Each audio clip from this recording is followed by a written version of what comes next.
नै फुरा जुमुंनाय बिसना टिम बिजन ना मिथिबाय ओरैबायदि फैसा राननो फैदों जोंखौ माने एकदम स्लेम माबाखौ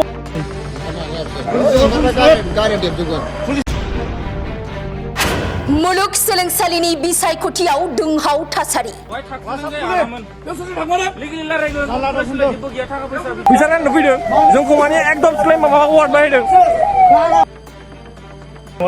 बैयाव फैसा दं जों फैसा होफैनाय नुदों बैल' औ बे नै ओमफ्राय बै बिसोरो एमपि एमएलए एबा बिटिसि बिसायख'थि नङा नाथाय बड'लेण्ड मुलुग सोलोंसालि फरायसा गौथुमनि बिसायख'थि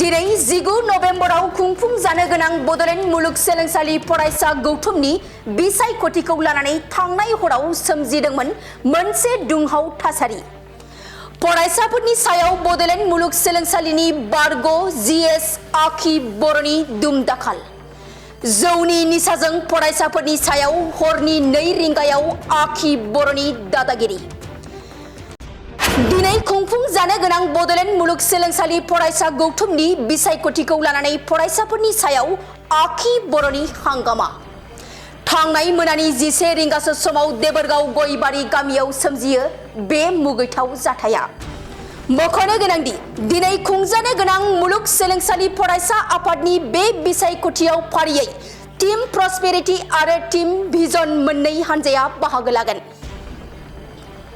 बेनिनो टीम प्रस्पेरिटीनि सासे हेफाजाबगिरिया गावनि लोगोखौ मोनानि 10 रिंगासो समाव बिटिसिनि बारग' चिफ हाग्रामा महिलारिनि गामि देबोरगाव गयबारियाव दोनलांनो थांदोंमोन बे समावनो बड'लेण्ड मुलुग सोलोंसालिनि बारग' जिएस आखि बर'आ माखासे लोगोफोर लानानै फरायसाफोरनि गारिखौ लाखिना दुमदाखाल खालामो जाथायखौ खोनानानै मुलुग सोलोंसालिनि बारग' आफादनि आथिखालनि गाहाय नेहाथारि नेरसोन नार्जारिजों लोगोसे मोनसे हानजाया जाथायखौ दबथायनो जाथायथिलियाव थाङो नाथाय निसानि फुख्रियाव दुगैबाय थानाय आखि बर'नि हानजाया मुलुग सोलोंसालि फरायसा आफादनि हानजाखौ गाग्लोबनो हमो आरो मुलुग सोलोंसालिनि गेटसिम होसोहरो बे समाव नोंथांमोननो लाबोदों जाथायनि आबुं भिडिअ फुटेज जों लेगेलि खारगोन बै फरायसालिया बेयाव सोरसो थाखुमादों ओइ बेयाव सोरसो थाखुमादों बहाय थाखुमादों जायामोन बेयाव सोरसो थाखुमादों लेगेलि रायलायगोन फरायसालिया जेबो गैया थाखा फैसा बिदि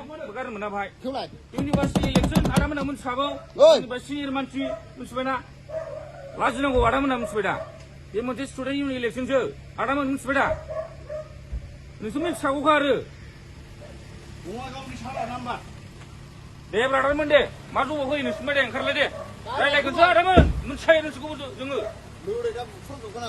मिथिबाय आदा दे बुंलाय दे आदामोन ओइ आदामोन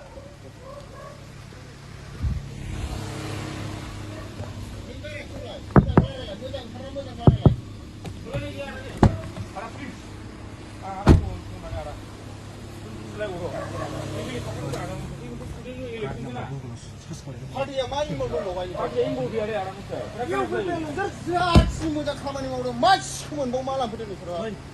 슬랭. 자치 모자 먹는 바. 로고로고 사그리는 것이 가던 바. 마모 부르는 서 봐와. 시절 버고 말하나 보고 뭐 폴티컬 길리 부르는 서 봐와. 나지야.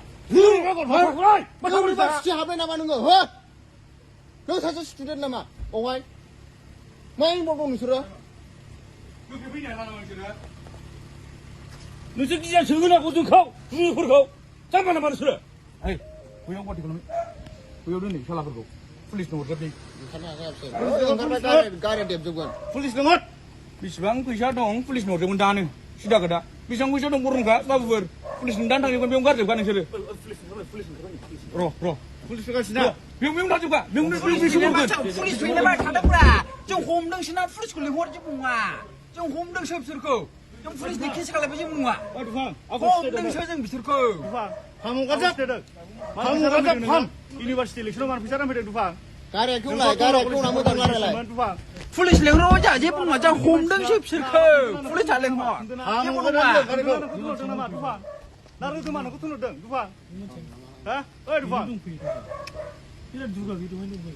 와, 무슨 소리나 그러더라고. जेबो दा खालाम गारिखौ जेबो दा खालाम मा सोलोंगासिनो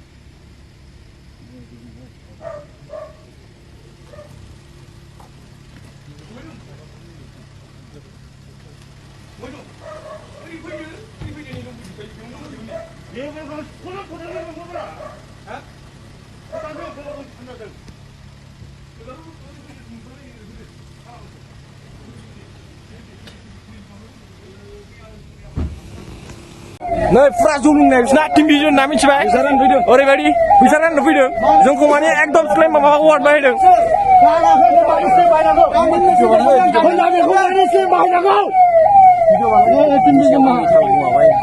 नि सायावनो फुरा जौआ लोंजोबखानाय आरो दा ओरैबायदि जौ लोंनाय मोनामजोबो गावनि रेसपेक्टखौ खमायना लाजोबबाय जौ लोंनानै बेबायदि जौ फाग्ला मानसियानो दिनै लासै सिंनो बेनो सामलायनो नागिरबाय